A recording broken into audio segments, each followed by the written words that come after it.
Hello बच्चों, तो कैसे आप सब लोग। आशा करता हूं सब बढ़िया होंगे। तो आज हम लोग ह्यूमन फिजियोलॉजी का नया चैप्टर शुरू करने जा रहे हैं जिसका नाम है excretory products and there elimination. तो यार बहुत प्यारा चैप्टर है और बच्चों को कहीं ना कहीं इस चैप्टर में डिफिकल्टीज आती है। मुझे नहीं पता क्यों आती है, बट कहीं ना कहीं इस चैप्टर में डिफिकल्टीज आती है और डिफिकल्ट लगता है बच्चों को, क्योंकि इसके अंदर इतने सारे प्रोसेसेस हैं, बहुत सारी चीजें हैं। मगर मेरी गारंटी है कि आप लोगों को इस चैप्टर से प्यार हो जाएगा दोस्त, और आपको इतना प्यार, इतना मोहब्बत मिलेगा इस चैप्टर से। बस एक बार मेरे साथ जुड़े रहना। तो आज का लेक्चर बिल्कुल इंट्रोडक्शन रहेगा और हम लोग इस चैप्टर को आज के लेक्चर में खत्म करेंगे स्ट्रक्चर ऑफ किडनी पे जाकर। तो हम लोग किडनी के स्ट्रक्चर पे जाके इस चैप्टर को खत्म कर देंगे और गारंटी है मेरी, वहां तक आप लोगों को समझ में आएगा ही आएगा। तो शुरू करते हैं अपना टॉपिक। आज का नाम है excretory products and there elimination. तो पहले तो समझते हैं कि एक्सक्रीटरी प्रोडक्ट्स क्या होता है ना। तो पहले इसी चैप्टर का मतलब समझते हैं। देखो, excretory products and there elimination. Elimination मतलब बाहर निकालना। किनको बाहर निकालना है? हम लोगों को एक्सक्रीटरी प्रोडक्ट्स को बाहर निकालना है। तो लेट्स पहले अंडरस्टैंड तो करो एक्सक्रीटरी प्रोडक्ट होता क्या है। एक्सक्रीटरी प्रोडक्ट होता क्या है पहले वही अंडरस्टैंड कर लेते हैं, है ना। चलिए यार स्टार्ट कर रहे हैं। हम लोग क्या समझेंगे एक्सक्रीटरी प्रोडक्ट्स क्या होते हैं। मतलब एक्सक्रीटरी प्रोडक्ट्स मतलब क्या है? एक तरीके के वेस्ट है। एक तरीके के क्या है? अरे वेस्ट है जो मुझे अपनी बॉडी से क्या करना है? एलिमिनेट करना है। किस टाइप का वेस्ट है ये बेटा याद रखना। नाइट्रोजनस मेटाबॉलिक वेस्ट है। अरे नाइट्रोजनस मेटाबॉलिक वेस्ट होता है। नाइट्रोजनस मेटाबॉलिक वेस्ट को मुझे अपने शरीर से बाहर निकालना है। अब क्या करना है समझना मेरी बात। अब मेरी बात बहुत प्यारे से समझना। देखो भैया, हम लोग कुछ भी खा लेते हैं। अभी मेरा बस चले, मैं बाहर जाके मोमोज खा लूंगा, है ना। कुछ भी मतलब अंट शंट कुछ भी खा लेते हैं। क्या सारी चीजें मेरे लिए इंपॉर्टेंट है ना। हमारी बॉडी में एक लिमिटेड अमाउंट तक चीजें ठीक है। अरे ब्लड के अंदर भी हर एक चीज का एक अमाउंट डिसाइडेड है, लेकिन अगर उस ब्लड के अंदर वो अमाउंट ज्यादा हो गया तो वो अगर ज्यादा हो गया तो वो मेरे लिए सही नहीं है, उसको मुझे बाहर फेंकना है। अरे बात में वो है वेस्ट। वो क्या होता है भैया? वो होता है हमारा वेस्ट, और इसी वेस्ट को हमें बाहर फेंकना है। अरे मेरी बात समझ में आ रही कि नहीं आ रही? तो मेरी बात समझना। अपन कुछ भी खा रहे हैं, कुछ भी खा रहे हैं, अंट शंट खा रहे हैं। आप लोगों में से कितने लोगों ने आज खराब चीजें खाई होंगी सुबह? सोचो, जिसमें खूब सारा तेल होगा, खूब सारा नमक होगा, क्या पता किसी ने कुछ ऐसा खाया हो, पता नहीं क्या खाया हो। अरे मेरी बात समझ में आ रही कि नहीं आ रही? तो कहीं ना कहीं हमें ब्लड में, हमें अपने शरीर, हमें हमारे शरीर में एक कांस्टेंट एनवायरनमेंट चाहिए। हमारे ब्लड भी क्या रहना चाहिए? हमारे ब्लड के अंदर में जितनी भी चीजें हैं वो सब क्या होनी चाहिए? कांस्टेंट होनी चाहिए, है ना। यानी हमारी बॉडी के अंदर क्या मेंटेन होना चाहिए बेटा? होम्योस्टेसिस मेंटेन होना चाहिए। होम्योस्टेसिस मतलब एक कांस्टेंट एनवायरनमेंट मेंटेन होना चाहिए। अरे ब्लड में जितनी जिसकी जरूरत है, अरे sodium ion, potassium ion, calcium ion, जितने भी आयन्स जितने अमाउंट में चाहिए उतने ही होने चाहिए। अब ये नहीं कि मैं नमक ज्यादा खा लूं, मेरी बॉडी में नमक बढ़ जाए, ना ना ना ना ना, ऐसा करना ही नहीं है। किडनी ऐसा होने ही नहीं देगी। आपका एक्सक्रीटरी सिस्टम ऐसा होने ही नहीं देगा, है ना। वो क्या करेगा? अगर आप ज्यादा नमक खा लेंगे तो कहीं ना कहीं उसको क्या कर देगा? उसको बैलेंस करवा देगा, उसको रेगुलेट करवाएगा और आपकी बॉडी में होम्योस्टेसिस मेंटेन करके रखेगा। और यही मेंटेन होने की वजह से आप जिंदा हैं। क्या है? आप जिंदा हैं। क्या मेरी बात समझ में आ रही है? कितना कूल चैप्टर लग रहा है ये अभी तक, है ना। मतलब चैप्टर तो अभी शुरुआत नहीं हुई है, लेकिन मजा तो आने लग रहा है कि नहीं। चलो अब समझाता हूं आपको। देखो इधर देखो भाई, ये आप हो, ये आप है, और ये है आपकी गट वॉल। ये क्या है आपकी? एक तरीके से समझ लीजिए आपका एलिमेंट्री कैनाल है। क्या है? एलिमेंट्री कैनाल है, ठीक है। अब आपने क्या किया भैया? कुछ खाना खाया, कुछ भी खाना खाया, वो खाना आपके एलिमेंट्री कैनाल में आया, आपके पेट में आया। अब आपके पेट में आया, आप उसको क्या कर रहे हैं बेटा? डाइजेशन कर रहे हैं। क्या कर रहे हैं? डाइजेस्ट कर रहे हैं, उस फूड को तोड़ रहे हैं, डाइजेशन हो रहा है। बात समझ में आई कि नहीं आई? अब इस डाइजेशन से क्या होगा समझना मेरी बात। इस डाइजेशन से ये सब कुछ तोड़ेंगे आप लोग, क्या करेंगे? तोड़ेंगे, डाइजेस्ट करेंगे, और उसमें से निकलेंगे न्यूट्रिएंट्स। क्या निकलेंगे? न्यूट्रिएंट्स। अब वो न्यूट्रिएंट्स किसी भी तरीके के हो सकते हैं। अब ये न्यूट्रिएंट्स आप लोग कहां पहुंचाएंगे? ये न्यूट्रिएंट्स आप पहुंचाएंगे अपने ब्लड के अंदर। ये ब्लड वेसल बना दी मैंने। क्या बना दी? ये बना दी मैंने बेटा ब्लड वेसल, ठीक है ना। अब ये न्यूट्रिएंट्स हमारे कहां जाएंगे? देखो इधर, ये जाएंगे हमारे ब्लड वेसल्स के अंदर। ये न्यूट्रिएंट्स पहुंच गए। अरे बात समझ में आई कि नहीं आई? तो हमारे ब्लड में ये न्यूट्रिएंट्स पहुंच गए। अल्टीमेटली ये न्यूट्रिएंट्स कहां जाएंगे? अल्टीमेटली ये न्यूट्रिएंट्स जाएंगे हमारे हर एक सेल्स के पास, हमारे हर एक सेल्स के पास जाएंगे। अरे मेरी बात समझ में आई? ये बेटा सेल्स है, हमारे हर एक सेल्स के पास ये न्यूट्रिएंट्स पहुंच गए। अब जैसे ये न्यूट्रिएंट्स पहुंच गए कौन, हमारे सेल्स के पास, ये न्यूट्रिएंट्स हमारे सेल यूज करेंगे। क्या करेंगे? यूज करेंगे और अपने अंदर जितनी भी मेटाबॉलिक रिएक्शंस होंगी, कुछ सामान तोड़ना हो, जोड़ना हो, जितनी भी मेटाबॉलिक एक्टिविटीज होंगी वो सब इन न्यूट्रिएंट्स की हेल्प से होगा, है ना। ये सारी एक्टिविटीज होंगी और कुछ बाय प्रोडक्ट बनेगा। क्या बनेगा? बाय प्रोडक्ट बनेगा, और वो बाय प्रोडक्ट होता है नाइट्रोजनस वेस्ट। क्या होता है? Nitrogenous waste. वो नाइट्रोजनस वेस्ट जो बनेगा, जो मेटाबॉलिक रिएक्शन की वजह से हुआ है, इसलिए इसको बोलते हैं नाइट्रोजन मेटाबॉलिक वेस्ट। क्या बोलते हैं? नाइट्रोजन मेटाबॉलिक वेस्ट बोलते हैं। ये नाइट्रोजन मेटाबॉलिक वेस्ट जो होगा वो वापसी आप डालेंगे ब्लड वेसल के अंदर, और ये ब्लड वेसल के थ्रू बाद में जाएगी किडनी के पास, और किडनी इसको बाहर निकाल देगी, ब्लड को नहीं, इसके अंदर के नाइट्रोजन वेस्ट को। क्या मेरी बात समझ में आई कि नहीं आई? अब मेरी बात समझना, आपने चीजें डाइजेस्ट करी और आपका क्या निकला? न्यूट्रिशन निकल गया, है कि नहीं? न्यूट्रिशन निकल के आपने आगे भेज दिया। कुछ फूड बेटा अनडाइजेस्टेड भी रह जाता है, कुछ फूड आपका undigested solid part, solid food, undigested solid food रह जाता है। अरे बात समझ में आई? वो अनडाइजेस्टेड सॉलिड फूड क्या करती है? हमारी एलिमेंट्री कैनाल से पिच्छू के द्वारा पीछे रास्ते से बाहर निकल जाती है। इसी को बोलते हैं बेटा इजेशन। क्या बोलते हैं? इजेशन, या बोलते हैं डीफिकेशन। क्या बोलते हैं? डीफिकेशन। नॉर्मल भाषा में बोलूं तो पॉटी करना। अरे क्या समझ में आई कि नहीं आई? पॉटी कर देना। तो potty is undigested solid food, और जो आप एक्सक्रीट आउट करते हैं वो आपका मेटाबॉलिक नाइट्रोजनस वेस्ट होता है। अरे मेरी बात समझ में आई कि नहीं आई? अरे मेरी बात समझ में आ गई लाले? ठीक है, आ गई होगी। देख आगे समझते हैं। अब अपन एनसीईआरटी पे चलते हैं, है ना। ऐसे बहुत सारे नाइट्रोजन वेस्ट होते हैं जो आपको पता होंगे, ठीक है, लेकिन इसमें हमें मेनली 3 ऐसे वेस्ट पढ़ने नाइट्रोजन जो आपके लिए इंपॉर्टेंट, आपके एग्जाम में आएगा। चलिए let's start NCERT, let's start NCERT. देखो भैया, एनिमल्स बहुत सारे ऐसे केमिकल्स अपने अंदर एक्यूमुलेट करता है जो अच्छी चीज नहीं है, जो हमें बाहर निकालना है ना। तो एनिमल्स एक्यूमुलेट अमोनिया। भैया बहुत खतरनाक है ये अमोनिया, अपन तो बिल्कुल स्टोर नहीं कर सकते इसको बॉडी के अंदर, ठीक है ना। इसके अलावा यूरिया, यूरिक एसिड, है ना, कार्बन डाइऑक्साइड, वाटर, है ना। वाटर भी यूं नहीं कि पीते रहोगे पीते रहोगे पीते रहोगे तो आपको पानी, बोलते पानी सेहत के लिए बहुत अच्छा है, एक लिमिटेड अमाउंट तक अच्छा है भैया। फालतू में पानी पीते रहोगे तो आपको देखा होगा, ज्यादा पानी पीते हो ज्यादा सूसू करने जाते हो, ज्यादा पानी पिया ज्यादा सूसू करने गए। बॉडी को पता है इतना पानी की जरूरत नहीं है, जितना है उतना पियो, है ना। Water and ions, ions like sodium ion, chloride ion, potassium ion, phosphate, sulphate etcetera. ना जाने आप क्या क्या खा रहे, बहुत चीजें आप खा लेते हैं, है ना। अब ये जितने भी वेस्ट है, ये जितने भी वेस्ट है, या तो ये वेस्ट बनेंगे बाय मेटाबॉलिक एक्टिविटीज, यानी हमारी सेल्स के अंदर मेटाबॉलिक रिएक्शन चल रही होंगी उसके वजह से बन सकता है, या फिर आपने कुछ ऐसा खा लिया जिसके अंदर ये प्रेजेंट था तो आपकी बॉडी में कैसे ना कैसे पहुंच गया।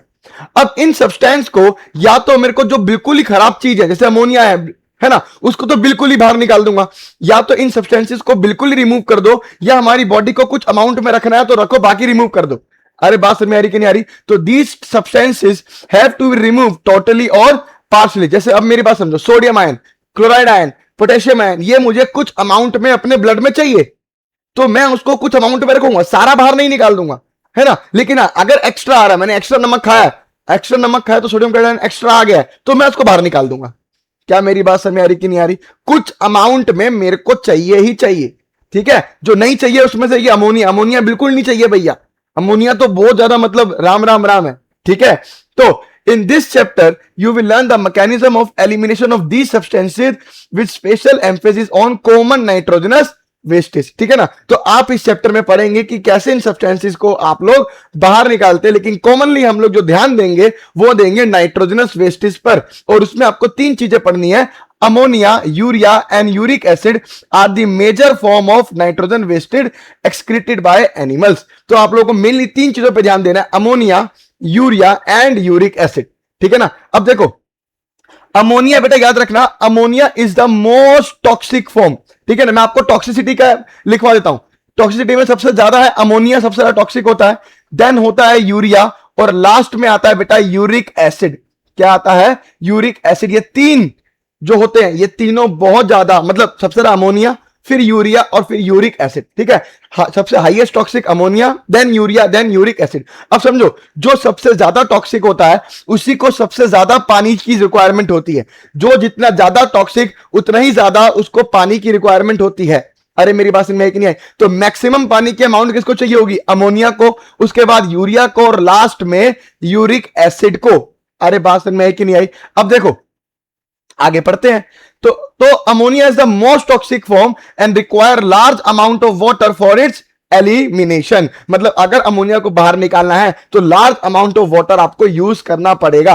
मेरी बात समझ में आ रही है? ठीक है। वेयर एज यूरिक एसिड जो सबसे लीस्ट टॉक्सिक है, इसलिए इसको बॉडी में स्टोर भी कर सकते हैं, और ये बहुत ही मिनिमम लॉस ऑफ वाटर के साथ ही इसको हम बॉडी से बाहर निकाल सकते हैं, है ना। और यूरिया मीडियम है, यूरिया मॉडरेट रहेगा। अरे बात समझ में आ गई? चलो बहुत बढ़िया, है ना। अब देखो क्या होता है, ऐसे ऑर्गेनिजम्स जो अमोनिया रिलीज करते हैं अपना नाइट्रोजन वेस्ट, है ना, उसे बोलते हैं अमोनोटैलिक। जो यूरिया करते हैं यूरियोटैलिक, और जो यूरिक एसिड करते हैं उनको बोलते हैं यूरिकोटैलिक एनिमल्स। क्या बोलते हैं? यूरिकोटैलिक ऑर्गेनिज्म, है ना। अरे जो अमोनिया करे अमोनोटैलिक, यूरिया करे यूरियोटैलिक, और यूरिक एसिड करे तो यूरिकोटैलिक। अब आगे समझो, ये जो अमोनोटैलिक है ना, जो अमीनो कह रहा हूं, अमोनिया निकाल रहे हैं, रिलीज कर रहे हैं, एक्सक्रीटरी प्रोडक्ट रिलीज कर रहे हैं, है ना, इस फिनोमिना को बोलते हैं अमोनोटैलिज्म। क्या बोलते हैं? अमोनोटैलिज्म। सेम चीज यूरियोटैलिक के लिए यूरियोटैलिज्म, और यूरिकोटैलिक का फिनोमिना को बोलते हैं यूरिकोटैलिज्म। अरे मेरी बात समझ में आई कि नहीं आई? सब चीज लिख नहीं रहा हूं, इतनी बात आपको नॉर्मली समझ में आनी चाहिए। अरे फिनोमिना या process of excreting ammonia ammonotelism, process of excreting urea तो क्या बोलोगे? यूरिकोटैलिज्म, ठीक है ना। और आपका यूरिक एसिड का क्या बोलोगे? यूरिकोटैलिज्म। अरे मेरी बात समझ में आई कि नहीं आई? अब देखो अमोनिया, अगर अमोनिया एक्सक्रीट आउट करना है तो बहुत सारा पानी चाहिए, तो मेरी बात समझना, जो पानी में रहते हैं, मेनली जो पानी में रहते हैं वो अमोनिया, उनका जो एक्सक्रीटरी, उनका जो नाइट्रोजन वेस्ट है वो अमोनिया होता है।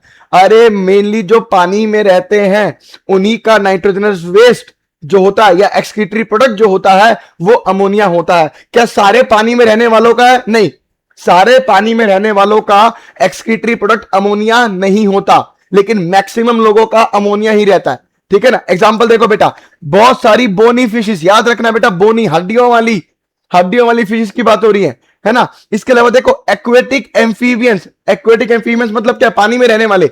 एंड एक्वेटिक इंसेक्ट्स, वो सब के सब क्या है? अमोनोटैलिक इन नेचर होते हैं। अरे बात समझ में कि नहीं आई? अमोनिया को बाहर निकालने के लिए बहुत सारा पानी रिक्वायर होता है। क्यों? इसका एक बढ़िया चीज और है, एक्चुअली में पानी जो अमोनिया होता है ना वो पानी में इजिली सोल्यूबलाइज भी कर जाता है। तो क्या होता है कि बॉडी में अमोनिया बना, पानी में वैसी तैर रही है, मछलियां जो भी इंसेक्ट्स वगैरह या एम्फीबियंस है वो पहले से पानी में। तो क्या होता है? थ्रू डिफ्यूजन बॉडी के अंदर पानी आता है, अमोनिया पूरा मिक्स हो जाता है उसके अंदर। जैसे पूरा मिक्स होता है और थ्रू डिफ्यूजन उनकी स्किन बड़ी पतली पतली, गिल्स के थ्रू वो बाहर निकल जाते हैं। क्या मेरी बात समझ में आई कि नहीं आई? तो देखो ammonia as it is radially soluble is generally excreted by diffusion across body surfaces or through gills in fish as ammonium ions। अरे बात में है कि नहीं? कुछ नहीं है, अरे पानी में मिक्स हुए और या तो बॉडी सरफेस के थ्रू निकल गए थ्रू डिफ्यूजन या गिल्स के थ्रू निकल गए, है ना, एज अमोनियम आयंस। तो यहाँ पे किडनीज का ऐसा रिक्वायरमेंट है ही नहीं। अरे किडनीज की रिक्वायरमेंट है ही नहीं, तो kidneys do not play any significant role in its removal. तो किडनी के बस की नहीं है अमोनिया रिमूव करना। अरे बात समझ में आई? अब देखो, अब आगे आ जाओ, टेरिस्ट्रियल अडेप्टेशन स्पेलिंग क्या था, क्या बोलते हैं इसको? Necessitated the production of lesser toxic nitrogen waste like urea and uric acid for conservation of water. अब समझो, अब जो जमीन पे रहते हैं उनके अंदर तो भरपूर मात्रा में पानी है नहीं आसपास कि वो पानी पिए और उसको निकाल दे। तो ऐसा मैकेनिज्म चुना हमारी बॉडी ने जिससे क्या होगा, उस नाइट्रोजन वेस्ट को निकालने के लिए पानी का रिक्वायरमेंट कम हो। तो यूरिया और uric acid being less toxic than ammonia, इसके लिए इनके अंदर पानी की रिक्वायरमेंट थोड़ी कम रहती है। क्या मेरी बात याद समझ में आएगी? ठीक है ना। अब देखो मैमल्स, है ना, मैमल्स या फिर बहुत सारे टेरिस्ट्रियल एम्फीबियंस और मैराइन फिशेस, है ना, वो एक्सक्रीट करती है यूरिया, आर कॉल्ड यूरियोटैलिक। क्या बोलते हैं बेटा? यूरियोटैलिक, है ना। होता क्या है? बहुत इजी है। देखो जो भी अमोनिया बना, जो भी बॉडी में अमोनिया बना है ना, मेटाबॉलिज्म से जो भी मेटाबॉलिज्म रिएक्शन हुआ उसको क्या करते हैं, कन्वर्ट कर दिया जाता है यूरिया के अंदर इन लीवर, है ना। तो लीवर के अंदर जाता है, अरे अमोनिया बन गया, मेटाबॉलिक रिएक्शन हुआ, अमोनिया बन गया, उसको भेजते हैं लीवर के पास। लीवर क्या करता है, यूरिया साइकिल चलाता है। एक यूरिया साइकिल होती है, नहीं पढ़ना आप लोगों को, तो यूरिया साइकिल होती है, वो यूरिया साइकिल चलती है और उसमें क्या होता है, अमोनिया को कन्वर्ट कर जाता है यूरिया के अंदर और फिर उसको बाहर निकाल देते हैं, है ना। मतलब वो यूरिया में कन्वर्ट हुआ, उसको ब्लड में डाला, है ना, और वो ब्लड के बाद क्या करता है, जाता है किडनी के पास, और किडनी के पास जाके किडनी उसको एक्सक्रीट आउट करवा देती है। सिंपल सिस्टम, है ना। तो देख लो, converted into urea in the liver of these animals, और इनको ब्लड में डाल दिया जाता है और जिसको फिल्टर करके वापसी किडनी के बाहर भेज दिया जाता है ना। कुछ अमाउंट ऑफ सारा यूरिया बाहर निकाल देंगे क्या, नहीं, मैंने आपको कहा था कुछ चीजें ऐसी होती है जो पूरी तरीके से बाहर फेंक दो, कुछ चीजें ऐसी होती है तो पार्शली आपकी बॉडी में रहनी चाहिए। अरे बात समझ में है कि नहीं है। तो कुछ अमाउंट ऑफ यूरिया को रिटेन कर लिया जाता है इन द किडनी मैट्रिक्स के अंदर ही, है ना, ताकि क्या कर सके, एक पर्टिकुलर ऑस्मोलैरिटी या एक पर्टिकुलर कंसंट्रेशन को मेंटेन कर सके। सर इस लाइन का मतलब क्या है, जब भी मैं आपको यूरिन फॉर्मेशन पढ़ाऊंगा तो आपको बताऊंगा यूरिया को कहां पे रिटेन किया गया, किडनी के किस हिस्से में यूरिया को रिटेन किया गया, ताकि वहां पे क्या मेंटेन हो सके, एक कंसंट्रेशन अमाउंट मेंटेन हो सके। क्या मेरी बात समझ में आई कि नहीं आई बेटा, याद रखनी सारी बातें। अब देखो आगे अगले हो गए आपके, देखो आपके रेप्टाइल्स, आपके बर्ड्स, है ना। अब बर्ड्स हवा में उड़ रहे हैं, अब हवा में उड़ रहे हैं तो पानी लेके थोड़ी घूमेंगे, तो पानी बहुत कम चाहिए। तो uric acid being less toxic, है ना, तो इनको पानी भी बहुत कम रिक्वायरमेंट होती है, और पानी भी उनको देंगे हम लोग, उनके अंदर ये सिस्टम चलेगा जहां पे पानी की बहुत किल्लत होती है। जैसे बर्ड्स, बर्ड बेचारे उड़ते हैं इतनी धूप में, तो उनको पानी कहां इतना नसीब हो रहा है ना। लैंड स्नेल्स, है ना, जो जमीन पे रेंगने वाले, है ना, और इंसेक्ट्स भी कौन से, जो टेरेस्ट्रियल वाले हैं, वो अपने एक्सक्रीट करते हैं nitrogen waste as uric acid in the form of pellet, है ना, और paste with a minimum loss of water and are called uricotelic animals. तो मिनिमम लॉस ऑफ वाटर कहां होता है बेटा, यूरिकोटैलिक ऑर्गेनिज्म में होता है। तो वो आपने देखा होगा ना, वो पंछी उड़ रहा है और एकदम से पैलेट और पेस्ट टाइप का आपके मस्त यहाँ पे आपको कुछ घेर देता है, वही उनका एक्सक्रीशन सिस्टम है, वही उसका नाइट्रोजन वेस्ट है। अरे मेरी बात में है कि नहीं आई, इत्तू सा कर देते हैं, इत्तू सा, तो मिनिमम लॉस ऑफ वाटर हो रहा, अरे मिनिमम लॉस ऑफ वाटर हो जा रहा है। क्या मेरी बात क्लियर है? मैंने बहुत टाइम दे दिया बेटा, इस वाले पेज पे मैंने बहुत टाइम दे दिया, ठीक है ना। अब बहुत सारे हमारे पास ऑर्गेनिज्म है, सबके पास अलग अलग तरीके से एक्सक्रीटरी सिस्टम प्रेजेंट है। तो मैं यहां पे लिख के लाया हूं, अलग अलग के अंदर क्या है, एक्सक्रीटरी सिस्टम प्रेजेंट है। तो आपको ये याद रखना है बेटा, ठीक है ना। चलो अभी आपने एनिमल किंगडम पढ़ा होगा, तो एनिमल किंगडम में सारे फाइलम देखे होंगे, पोरीफेरा, सिलेंट्रेटा, तो इन सबके अंदर अलग अलग तरीके से काम चलता है, अलग अलग तरीके के एक्सक्रीटरी ऑर्गन है। देखो स्टार्टिंग के तीन, पोरीफेरा, सिलेंट्रेटा, टिनोफोरा, इन लोगों के पास कोई भी एक्सक्रीटरी ऑर्गन नहीं होता, सिर्फ जनरल बॉडी सरफेस से करते हैं। अरे जनरल बॉडी सरफेस से ही डिफ्यूजन के थ्रू कर देते हैं। अगला तो बेटा प्लेटीहेल्मिन्थिस, प्लेटीहेल्मिन्थिस के पास क्या है, प्लेटीहेल्मिन्थिस के पास होते हैं फ्लेम सेल्स या सोलेनोसाइट या प्रोटोनेफ्रिडिया, ये तीनों नाम है सेम ही। तो फ्लेम सेल बोलो या सोलेनोसाइट बोलो या प्रोटोनेफ्रिडिया बोलो, एक ही बात है ना। एस्केलमेंथिस की बात करो तो इनके पास क्या होते हैं, रेनेट सेल होते हैं। क्या होते हैं? रेनेट सेल होते हैं। एनसीईआरटी पढ़ोगे एनिमल किंगडम में तो वहां लिखा हुआ सिर्फ ट्यूबुलर स्ट्रक्चर होते हैं, लेकिन सेल का नाम मैंने आपको बता दिया है, पे रेनेट सेल होता है, ठीक है। अगला आ जाओ आर्थ्रोपोडा। अभी आर्थ्रोपोडा पे अलग अलग टाइप के ग्लैंड होते हैं बेटा, याद रखना है। आर्थ्रोपोडा पे देखो कॉक्सल ग्लैंड भी कहते हैं, एक होता है कॉक्सल ग्लैंड, है ना। उसके अलावा क्योंकि ये आपका बहुत बड़ा किंगडम, बहुत बड़ा फाइलम है, लार्जेस्ट फाइलम है आपका एनिमल किंगडम का, तो इस पे है भी बहुत सारे ग्लैंड टाइप के, है ना। तो देखो कॉक्सल ग्लैंड, या फिर मैं बोलूं ग्रीन ग्लैंड बोलूं, या मैं बोलूं बेटा एंटीनरी ग्लैंड बोल सकता हूं। और आपके फेवरेट कॉकरोच के अंदर जो आपको पढ़ा चुका हूं मैं, उनके अंदर क्या होता है बेटा, माल्फीजियन टिब्यूल्स। क्या होती हैं? माल्फीजियन टिब्यूल्स, और ये एक्सक्रीशन में हेल्प करती हैं। इसके अलावा देखो मोलस्का के अंदर बताऊं, जैसे हमारा ऑक्टोपस वगैरह हो गया, है ना, तो डेविल फिश जिसे बोलते हैं। तो किडनी या ऑर्गन ऑफ बॉजेनस जो था एक साइंटिस्ट है, उसी के नाम पे रखा गया है। तो मोलस्का के पास ये चीजें होती हैं। एकाइनोडर्मेटा के पास एज सच कोई एक्सक्रीटरी ऑर्गन नहीं होता, एक्सक्रीटरी ऑर्गन एब्सेंट, है ना। तो इसके पास क्या एक्चुअली में, लेकिन वाटर वेस्कुलर सिस्टम है। क्या है? वाटर वेस्कुलर सिस्टम है, जिससे ये क्या करते हैं, एक्सक्रीशन कर लेते हैं। अगला आ जाओ बेटा हेमिकॉर्डेटा। हेमिकॉर्डेटा में क्या होता है? Proboscis gland. क्या होता है? प्रोबोसिस ग्लैंड होता है, यहीं से एक्सक्रीशन हो जाता है। और कोडेट्स में मेनली किडनीज, अरे कोडेट्स में मेनली क्या हो गई, किडनीज। क्या मेरी बात क्लियर है? अरे क्या मेरी बात क्लियर हो गई तुम लोगों को? ठीक है ना, चलो अब आगे समझते हैं, अब आगे समझते हैं। तो ये पूरा बेटा मैंने आपको बता दिया, ये पूरा मैंने आपको बता दिया, ये यहां से लेके यहां तक मैंने आपको क्या बता दिया, बता दिया। ठीक है ना, अभी देखो एंटेनरी ग्लैंड और ग्रीन ग्लैंड है ना, आर्थ्रोपोडा की बात कर रहा हूं है ना। तो एक्सक्रीटरी फंक्शन शो करते हैं इन क्रस्टेशियंस लाइक प्रोन्स। ये एग्जांपल इसलिए बता दी क्योंकि अलग से दे रखा है, बाकी सब मैंने सब सेम बता दिया, ये चीज बता दी बस एंटीनल ग्लैंड है ना या ग्रीन ग्लैंड जो होती है वो एक एक्सक्रीटरी फंक्शन शो करती है, क्रस्टेशियन के अंदर होती है ये, लाइक प्रोन्स। याद रखना है बेटा, याद रखना है, वरना मैं ना बताता क्या फर्क पड़ता, ना बताता तो क्या ही फर्क पड़ जाता। ठीक है ना, चलो बेटा अगला टॉपिक आ जाओ, human excretory system. Human excretory system, थोड़ा सा आपको ह्यूमन एक्सक्रीटरी सिस्टम पढ़ाने जा रहा हूं, ठीक है ना। और इसी में किडनी का स्ट्रक्चर पढ़ने के बाद लेक्चर को बंद कर देंगे, है ना। तो एक बार नॉर्मल सा आपको एक्सक्रीटरी सिस्टम समझाता हूं है कैसे, अरे आपकी बॉडी में अरेंज कैसे समझाता हूं, आपकी बॉडी में अरेंज कैसे है आपको ये समझाता हूं। देखो बेटा है कैसे, आपकी दो किडनीज है ऐसे करके, एक किडनी ये रही और दूसरी किडनी ये रही। अरे दो किडनी ऐसे प्रेजेंट है, एक है राइट किडनी और एक है बेटा लेफ्ट किडनी, ठीक है ना। इन दोनों के ऊपर ऐसे करके एड्रिनल ग्लैंड प्रेजेंट है, ऐसे करके एड्रिनल ग्लैंड प्रेजेंट है। ये एंडोक्राइन ग्लैंड है, पढ़ा चुका हूं एंडोक्राइन सिस्टम के अंदर, जाके मेरा लेक्चर देख लेना। अरे बात समझ में आ रहा है? अब देखो ये किडनी है, इसके ऊपर ये कौन सा ग्लैंड है, एड्रिनल ग्लैंड है, एड्रिनल ग्लैंड है। अरे बात समझ में आई कि नहीं आई? अब इन्हीं किडनी से आपके ऐसे करके निकल रहे हैं पेयर ऑफ यूरेटर, ऐसे करके क्या निकल रहे हैं, पेयर ऑफ यूरेटर। तो यूरेटर प्रेजेंट है, यूरेटर, यूरेटर कितना है, टू होते हैं, ये पेयर प्रेजेंट है। और ये यूरेटर ओपन होता है आपका किसके अंदर, एक बैग लाइक एक ब्लैडर के अंदर। किसके अंदर होता है, एक ब्लैडर के अंदर होता है, इसे बोलते हैं बेटा यूरिनरी ब्लैडर।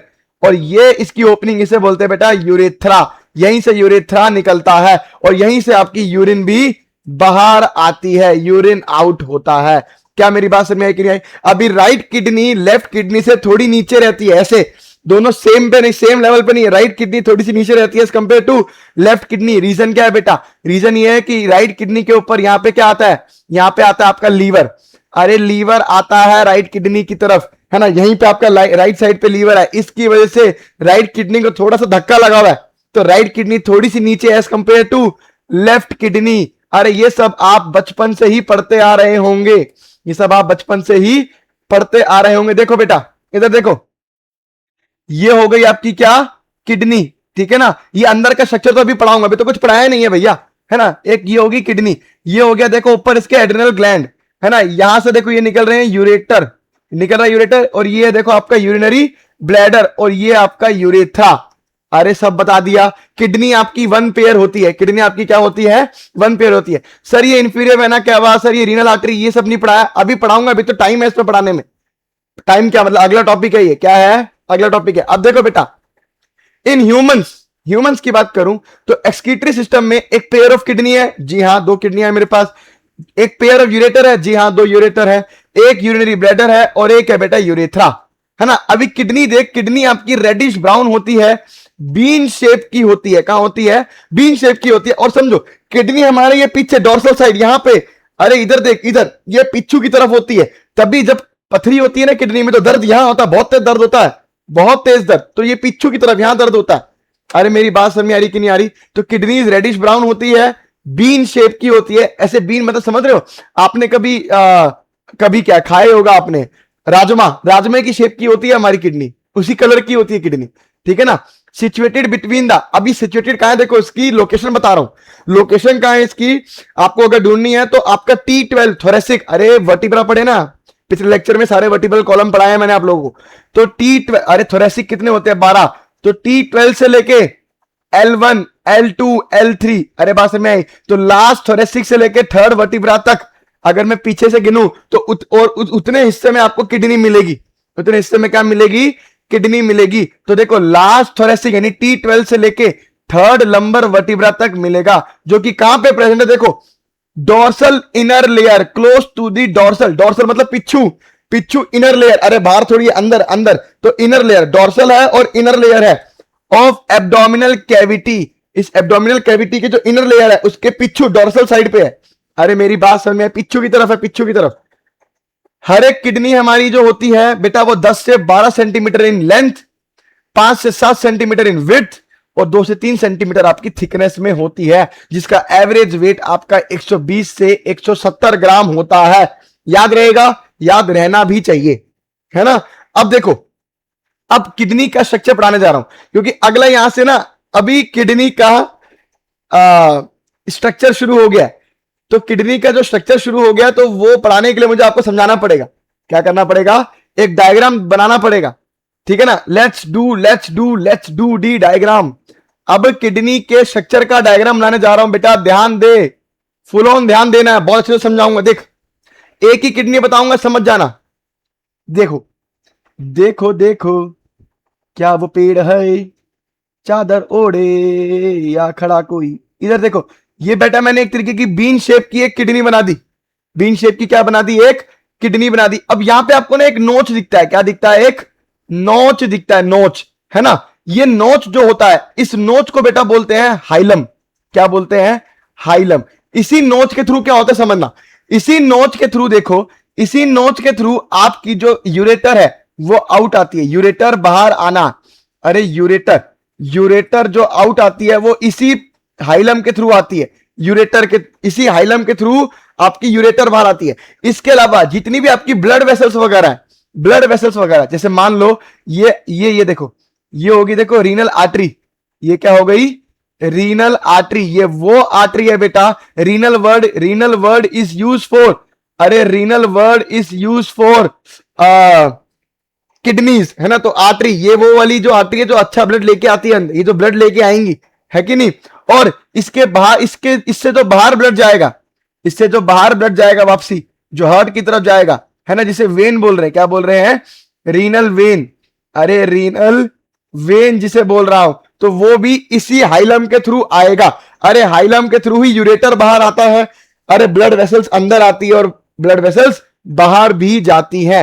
अरे क्या मेरी बात समझ में आई कि नहीं आई, क्या मेरी बात समझ में आई कि नहीं आई। तो अभी आपको एक अगर डायग्राम दिखाऊं तो यहां पे देखो, अगर आप लोगों को डायग्राम दिख रहा हो तो यहां पे देखो, ये देखो, ये हिस्सा हो गया बेटा हाइलम, है ना। तो देखो यहीं से क्या हो रहा है, देखो ये रीनल आर्टरी आ रही है, ये पूरी आउटा है, ये पूरी क्या है, आउटा। अरे हार्ट से ऐसे आउटा आती है, आउटा आती है और पूरे नीचे ऐसे जाती है, पूरी आउटा, है ना। इसलिए इसको बोल रहे बेटा डोर्सल आउटा। ये आउटा आ रही है, आ रही है, आ रही है, और देख हर एक आउटा से अलग अलग तरीके की आर्टरीज निकलती है। हर एक ऑर्गन के लिए एक पर्टिकुलर, एक स्पेसिफिक आर्टरी है। ब्रेन के लिए अलग आर्टरी है, किडनीज के लिए अलग आर्टरी है ना। और आपकी लंग्स के लिए पल्मोनरी आर्टरी अलग है। अरे बात समझ में आई, आपके लीवर के लिए हिपैटिक आर्टरी अलग है। तो सबके लिए अपनी अपनी आर्टरीज दे रखी है, आउटा से ही निकलती है सारी। तो इसी आउटा से निकल रही होगी, देख क्या रीनल आर्टरी, क्या निकल रही है, रीनल आर्टरी, देख यहां से आ रही है, देख यूरेटर यहां से निकल रहा। अरे बात समझ में आई कि नहीं आई। इसके अलावा ये जो इंफीरियर वेना कैवा है, इंफीरियर वेना कैवा क्या होता है, ऐसी वो जो वेन होती है, थोड़ी बड़ी वाली वेन होती है, जो सारा का सारा डीऑक्सीजनेटेड ब्लड नीचे से सारा का सारा डीऑक्सीजनेटेड ब्लड कहां लेके जाती है, हार्ट में ले जाती है। कहां लेके जाती है बेलक, हार्ट में लेके जाती है कि नहीं। तो जितना भी डीऑक्सीजनेटेड ब्लड होगा वो सारा का सारा इसके अंदर देख आ रहा है, ऐसे करके ऊपर जाएगा और हार्ट में जाएगा। अरे क्या मेरी बात समझ में आई कि नहीं आई, अरे क्या मेरी बात समझ में आई तुम लोगों को, ठीक है ना। तो ये हाइलम वो जगह है, हाइलम वो जगह है जहां से सब कुछ अंदर बाहर जा रहा, सब कुछ अंदर बाहर जा रहा। अब देख बेटा, किडनी को मैं दो हिस्सों में बांट देता हूं, किडनी को मैं दो हिस्सों में बांट दे रहा हूं। देख, एक है आउटर हिस्सा और एक है इनर वाला हिस्सा। अरे ये देख, एक है आउटर हिस्सा, ये जो आउटर वाला हिस्सा है ये होता है बेटा कॉर्टेक्स। अरे आउटर कॉर्टेक्स होता है, रीनल कॉर्टेक्स भी कहते हैं। ये आउटर वाला पार्ट है, कौन सा वाला पार्ट है, आउटर वाला। और ये देख, ये हो गया बेटा इनर वाला पार्ट, इनर वाले पार्ट को बोलते हैं मेडुला। क्या बोलते हैं, मेडुला। ये इनर वाला पार्ट हो गया। तो मैंने किडनी को दो हिस्सों में बांट दिया, आउटर कॉर्टेक्स रीजन, है ना, और इनर मेडुला। तो रीनल कॉर्टेक्स भी बोल सकता हूं, रीनल मेडुला भी बोल। रीनल वर्ड क्यों लगा रहा हूं, क्योंकि किडनी के लिए बोल रहा हूं। किसके लिए बोल रहा हूं, किडनी के लिए बोल रहा हूं। अरे मेरी बात समझ में आई कि नहीं आई। चलो अभी तक देखो, कॉर्टेक्स वाले हिस्से में आपको ऐसे ऐसे डॉट्स दिखती हैं, थोड़ा सा क्या होता है, ऐसे डॉट्स डॉट्स दिखता रहता है, थोड़ा डॉटलर स्ट्रक्चर है, ऐसे dot dot dot dot dot dot dot dot दिखता है। ये डॉट डॉट डॉट डॉट क्यों दिखता है ये बताऊंगा बाद में आप लोगों को, अरे बाद में पढ़ाऊंगा ये डॉटलर वाला स्ट्रक्चर क्यों दिखता है ऐसा करके। अरे बात समझ में है कि नहीं आई। अब इधर देखो, ये जो हमारा इनर वाला हिस्सा है, जो मेडुला वाला हिस्सा है, यहां पे ऐसे बहुत सारे कॉनिकल मासिस प्रेजेंट होते हैं, है ना। क्या होते हैं, कॉनिकल मासिस। इधर देख, पिरामिड स्ट्रक्चर के ऐसे करके कॉनिकल मासिस प्रेजेंट होते हैं, कॉनिकल मासिस प्रेजेंट होते हैं, है ना। इन पिरामिड्स को मेडुला वाली रीजन में है, तो इन पिरामिड्स को बोलते हैं मेडुलरी पिरामिड। क्या बोलते हैं, मेडुलरी पिरामिड बोलते हैं। और इन्हीं मेडुलरी पिरामिड के अंदर आपको ऐसे करके स्ट्रक्चर दिखते हैं, ऐसी स्ट्रिएशंस दिखती हैं। क्या दिखती हैं, ऐसे करके स्ट्रिएशंस दिखती हैं। ये स्ट्रिएशंस क्यों दिख रही हैं ये मैं आपको पढ़ाऊंगा जब बाद में, जब मैं आपको नेफ्रॉन का स्ट्रक्चर पढ़ाऊंगा। क्या पढ़ाऊंगा, नेफ्रॉन का स्ट्रक्चर पढ़ाऊंगा। तो इन मेडुलरी पिरामिड्स के अंदर आपको, इन मेडुलरी पिरामिड्स के अंदर आपको एक स्ट्रिएशंस दिखती हैं, इन्हें बोलते हैं स्ट्रिएशंस। स्ट्रिएशंस क्यों दिखती हैं बेटा बाद में समझाऊंगा। अरे बाहर वाला स्ट्रक्चर में डॉट डॉट डॉट डॉट दिखता है और मेडुलरी पिरामिड के अंदर स्ट्रिएशंस दिखते हैं। क्या दिखते हैं, स्ट्रिएशंस दिखते हैं। अब आगे देखो, अब आगे समझो। इसके यहां पे अगर मैं देखूं ये कॉनिकल, ये जो कोन लाइक स्ट्रक्चर दिख रहा है, अरे ये जो कोन लाइक स्ट्रक्चर दिख रहा है मेडुलरी पिरामिड्स के अंदर, ये जो कोन लाइक स्ट्रक्चर दिख रहा है, अरे दिख रहा है कि नहीं दिख रहा, अरे बोलो। ये जो कोन लाइक स्ट्रक्चर ये बना दिया मैंने सारे, है ना, इन्हें बोलते हैं बेटा मेडुलरी पेपिला। पेपिले, मेडुला या मेडुलरी पेपिले, मेडुलरी पेपिले बोलते हैं। अरे मेडुलरी पेपिले बोलते हैं। अरे बात समझ में आई कि नहीं आई। इन्हीं मेडुलरी पेपिले से छोटी छोटी ये ऐसे करके छोटी छोटी ऐसे करके बेटा डक्ट निकल रही होती है। क्या निकल रही होती है, ऐसे करके, आहा क्या बना रहा हूं, ऐसे करके छोटी छोटी सी ऐसे करके देखो डक्ट निकल रही होती है ना। और ये डक्ट मिलके एक बेटा बड़ी डक्ट बन जाती है ना। तो ये छोटी छोटी डक्ट को बोलते हैं बेटा माइनर कैलिसिस। क्या बोलते हैं, माइनर कैलिसिस बोलते हैं। और ये मिलके जो बड़ी डक्ट बना दे रही है, बड़ी डक्ट जो बना दे रही है, इसे बोलते हैं बेटा मेजर कैलिसिस।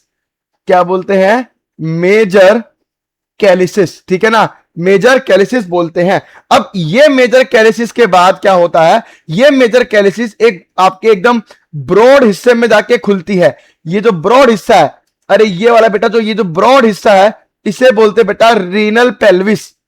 क्या बोलते हैं, रीनल पेल्विस। और ये रीनल पेल्विस कहां खुलता है जाके बेटा, देखो हाइलम में। कहां जाके खुलता है, हाइलम में जाके खुलता है। क्या मेरी बात समझ में आ गई, सारी बातें समझ में आ गई। ये स्ट्रक्चर है बेटा आपके किडनी का। इसके अलावा किडनी के ऊपर एक ऐसे करके बेटा प्रोटेक्टिव कवरिंग भी होती है, प्रोटेक्टिव कवरिंग भी होती है। इस प्रोटेक्टिव कवरिंग को बेटा बोलते हैं रीनल कैप्सूल। अरे क्या बोलते हैं, रीनल कैप्सूल बोलते हैं। तो मैंने आप लोगों को यहां पे स्ट्रक्चर पूरा करा दिया किडनी का। किडनी का स्ट्रक्चर मैंने आपको क्या समझाया, बहुत नॉर्मल बात समझाई भैया। क्या समझाई, समझो समझाई क्या मैंने, कि किडनी के ऊपर की कवरिंग रीनल कैप्सूल कहलाती है। उसके अलावा मैंने आपको बताया एक हाइलम है ना, एक नॉच है जहां से आर्टरीज और वेन्स आ जा रही हैं, साथ में यूरेटर भी यहीं से निकलता है। तो जितनी भी आने जाने की जगह वो हाइलम है। फिर आउटर वाले पार्ट को कॉर्टेक्स बोल दो, इनर वाले पार्ट को मेडुला बोल दो। आउटर वाला कॉर्टेक्स में से डॉट डॉट डॉट स्ट्रक्चर दिखते हैं, क्या होते हैं बाद में बताऊंगा। अंदर वाले में आपको मेडुलरी पिरामिड्स दिखते हैं, पिरामिड लाइक स्ट्रक्चर दिखते हैं, जिसे बोलते हैं मेडुलरी पिरामिड्स। और उन मेडुलरी पिरामिड्स में ऐसे आपको स्ट्रक्चर दिखेंगे, ऐसे लाइन स्ट्रिएशंस दिखती है उनके अंदर, है ना। उन्हीं के टॉप पे अगर मैं दिखाऊं आपको, इन्हीं के एंड पे, यहां पे एंड पे या टॉप पे बोलूं मैं, आप लोगों को कॉनिकल मासिस दिखते हैं, कॉनिकल स्ट्रक्चर दिखते हैं। उन्हें बोलते हैं बेटा मेडुलरी पेपिले, है कि नहीं। ये मेडुलरी पेपिले क्या होता है, या रीनल पेपिला भी बोल सकते हो, कुछ भी बोलो, है ना। वहीं से निकल रही होती है छोटी छोटी डक्ट, जिसे बोलते हैं माइनर कैलिसिस। और ये छोटी डक्ट एक बड़ी डक्ट में खुलती है, जिसे बोलते हैं मेजर कैलिसिस, है ना। इन दोनों को मिला के बेटा एनसीईआरटी माइनर और मेजर नहीं बताती, एनसीईआरटी सीधा बोलती है कैलिसिस। क्या बोलती है, कैलिसिस बोलती है। और ये कैलिसिस एक ब्रॉड एरिया में खुलता है, जिसे बोलते हैं रीनल पेल्विस। और उस रीनल पेल्विस से क्या होता है, यूरेटर बाहर आ रहा होता है। तो अगर मैं आपको बोलूं फ्लो ऑफ यूरिन कैसे हो रहा होगा, फ्लो ऑफ यूरिन कैसे हो रहा होगा, तो समझना मेरी बात। ये urine at the and urine कहां आता है अभी बताऊंगा। अभी इतने में समझते हैं कि मेडुलरी पिरामिड में यूरिन आया, मेडुलरी पिरामिड में क्या आया, यूरिन आया, यूरिन आया। इधर चलो मैं बताता हूं आपको, इधर देखो, डेरे ना डेरे डेरे ना, इधर देखो। अरे बेटा सबसे पहले क्या हुआ, मेडुलरी, अरे मेडुलरी पिरामिड में यूरिन आया, ठीक है ना। मेडुलरी पिरामिड के बाद ये पहुंचता कहां है बेटा, कैलिसिस के अंदर। कैलिसिस में भी कहां देखो, minor calyces then major calyces, minor calyces then major calyces. Medullary pyramid through papilla, अरे थ्रू पेपिला, पेपिला के थ्रू ही अंदर आ गया। मेजर के बाद ये कहां गया होगा जल्दी बताओ, ये गया होगा बेटा रीनल पेल्विस में, रीनल पेल्विस में जाके ये गया होगा यूरिन, मतलब वो ब्रॉड वाला जो एरिया था। उसके बाद ये गया होगा बेटा देख यूरेटर, यूरेटर में गया होगा थ्रू हाइलम, अरे हाइलम के थ्रू यूरेटर में गया, यूरेटर से ये कहां गया होगा बेटा, यूरिनरी ब्लैडर में गया होगा। और यूरिनरी ब्लैडर के बाद ये यूरेथ्रा, यूरेथ्रा के बाद ये यूरिन कहां चला गया बेटा, आउट चला गया, यूरिन कहां चला गया, आउट हो गया, बॉडी से आउट कर गया। अरे ये एक तरीके से अब तक समझाया मैंने जो, उस हिसाब से फ्लो है। फ्लो इससे पहले ही होता है, फ्लो में और भी चीजें आती हैं। मेडुलरी पिरामिड में ये यूरिन पहुंचा कैसे, उसका भी एक फ्लो है, उसका भी एक चार्ट है, वो बाद में पढ़ेंगे। लेकिन अभी किडनी में मोटा मोटा बताऊं तो ये सब चल रहा है, अरे मोटा मोटा बताऊं तो ये सब चल रहा है। अभी किडनी, अभी अभी एनसीईआरटी रीड कर लेते हैं, क्या कर लेते हैं, एनसीईआरटी रीड करते हैं। और मेरी तरफ से, सॉरी, मेरी तरफ से आप लोगों का मैंने खत्म करा दिया क्या, किडनी का स्ट्रक्चर, ठीक है ना। चलो भाई, towards the centre of the inner concave surface is a notch, एक नॉच प्रेजेंट है जिसे बोलते हैं बेटा हाइलम, जहां से ureter, blood vessels and nerves enter करती हैं। बात समझ में आई कि नहीं आई, निकलती भी वहीं से ही। Inner to the hilum, hilum के जस्ट अंदर गया हूं तो वहां पे आपको एक ब्रॉड फनल शेप, अरे broad funnel shape structure space दिखता है, उसे बोलते हैं बेटा रीनल पेल्विस। और उसके अंदर एक प्रोजेक्शंस दिख रही होती हैं, प्रोजेक्शंस कॉल्ड कैलिसिस, है ना। अरे किडनी का स्ट्रक्चर होगा यार, पूरा बना रखा होगा एनसीईआरटी ने एक, मैं वही तो सोचूं। इधर देख, आर्टरी, वेन्स, ये सब दिख रहा है ना। ये आपका ब्रॉड स्पेक्ट्रम हो गया, ये वाला ब्रॉड वाला पार्ट हो गया, ये वाला, this broad part is renal pelvis. और ये आपको इसी रीनल पेल्विस से अगर आगे जाओगे तो आपको देखो अलग अलग प्रोजेक्शंस दिख रही हैं, क्या दिख रही हैं ऐसे करके, अरे प्रोजेक्शंस दिख रही है कि नहीं दिख रही, ये है आपके कैलिसिस, ये क्या है आपके कैलिसिस, ये आपकी मेजर कैलिस हो गई, और ये वाली आपकी माइनर कैलिसिस हो गई, ये वाली क्या हो गई, माइनर कैलिसिस हो गई। अच्छा एक और चीज रह गया इसमें, बटेनाई, बटेनाई बताना भूल गया आप लोगों को, कॉलम ऑफ बटेनाई, अभी बताता हूँ कॉलम ऑफ बटेनाई क्या होता है। चलो पहले बता ही देता हूं, अरे पहले बता ही देता हूं कॉलम ऑफ बटेनाई क्या होता है। कल को बोलोगे आधा पढ़ाया था इसने, मास्टर ने आधा पढ़ाया था, मास्टर को पूरा आता ही नहीं था, भूल कैसे गया यार। अभी देखो इधर क्या है, इधर क्या होता है कि ये जो आउटर कॉर्टेक्स रीजन है, ये आउटर कॉर्टेक्स रीजन कुछ मेडुला वाले पार्ट में भी घुसता है। अरे ये आउटर कॉर्टेक्स रीजन कुछ मेडुला वाले पार्ट में भी घुस रहा है। अरे दिख रहा है कि नहीं दिख रहा है, ये मैं डॉट डॉट डॉट डॉट बना रहा हूं बेटा, है ना। ये आउटर वाला पार्ट, अरे आउटर कॉर्टेक्स वाला पार्ट हरे कलर से ज्यादा रहता, हरे कलर का ज्यादा रहता, तो कोई बात नहीं। आउटर वाला पार्ट ऐसे इनर वाले मेडुला वाले पार्ट में भी घुसता है। अरे घुस रहा है कि नहीं घुस रहा, इसे बोलते हैं बेटा कॉलम ऑफ बर्टिनाई। अरे क्या बोलते हैं, कॉलम ऑफ बर्टिनाई बोलते हैं, कॉलम ऑफ बर्टिनाई बोलते हैं। अरे ये वो पार्ट है, ये वो कॉलम है जो मेडुला वाला पार्ट है जिसके अंदर कॉर्टेक्स वाला हिस्सा घुस रहा, कॉर्टेक्स वाला हिस्सा घुस रहा, ठीक है ना। वो तो मैंने डायग्राम देखा, मैंने कहा तुम्हें बताना भूल गया, थोड़ा सा भूल जाता, कोई बात नहीं इंसान, ठीक है ना। तो ये देख, ये आपके हो गए पेपिला, और ये आपको दिख रहा है मेडुलरी पिरामिड, ये क्या है आपके, ये मेडुलरी पिरामिड है। और इसके अंदर देखो अब स्ट्रिएशंस दिख रही कि नहीं दिख रही, ये स्ट्रिएशंस दिख रही हैं, अरे दिख रही है कि नहीं दिख रही, वेरी गुड भाई, पता होना चाहिए, ठीक है ना। फिर ये हो गया देख आउटर वाला कॉर्टेक्स वाला पार्ट, और ये देख ये आपके इनर वाला पार्ट, इनर मेडुला। अरे ये पूरा का पूरा क्या है, इनर मेडुला वाला पार्ट है। तो देख इनर मेडुला के अंदर देख आउटर वाला पार्ट थोड़ा अंदर अंदर घुस रहा है कि नहीं घुस रहा, इसी का कॉलम ऑफ बर्टिनाई कहते हैं। क्या कहते हैं, कॉलम ऑफ बर्टिनाई कहते हैं। अब देखो inside the kidney there are two zones, एक आउटर कॉर्टेक्स और एक इनर मेडुला। तो मेडुला को डिवाइड करते हैं इनटू फ्यू कॉनिकल मासिस, वहां पे फ्यू आपको कॉनिकल मासिस देखने को मिलते हैं जिन्हें बोलते हैं मेडुलरी पिरामिड्स। और उनके टॉप पे या उनके बेस पे बोल सकते हैं, बेस पे ज्यादा बेहतर रहेगा, बेस पे आपको दिखते हैं प्रोजेक्टिंग इनटू कैलिसिस, है ना, सिंगल है तो कैलिक्स, है ना। अब देखो जो कॉर्टेक्स वाला हिस्सा है वो एक्सटेंड करता है in between the medullary pyramids, अरे जो मेडुलरी पिरामिड्स के बीच में थोड़ा सा एक्सटेंड कर रहा है ना, एज रीनल कॉलम, उन्हें बोलते हैं कॉलम ऑफ बर्टिनाई। क्या बोलते हैं, कॉलम ऑफ बर्टिनाई बोलते हैं। बेटा यहां पे किडनी का स्ट्रक्चर हो गया खत्म, किडनी का स्ट्रक्चर हो गया खत्म। तो इसी किडनी में यूरिन बनेगा, आगे जाके इसी किडनी में क्या बनेगा, यूरिन बनेगा। तो किडनी में यूरिन बनेगा तो किडनी के अंदर क्या है जो यूरिन बनाएंगे, किडनी के अंदर जो बेसिक यूनिट है किडनी की जो यूरिन बनाएगी, जो बेस जिससे किडनी बना है मिलके, उसे बोलते हैं बेटा नेफ्रॉन। तो नेफ्रॉन जो है एक तरीके का वो स्ट्रक्चरल एंड फंक्शनल यूनिट है हमारी किडनी का।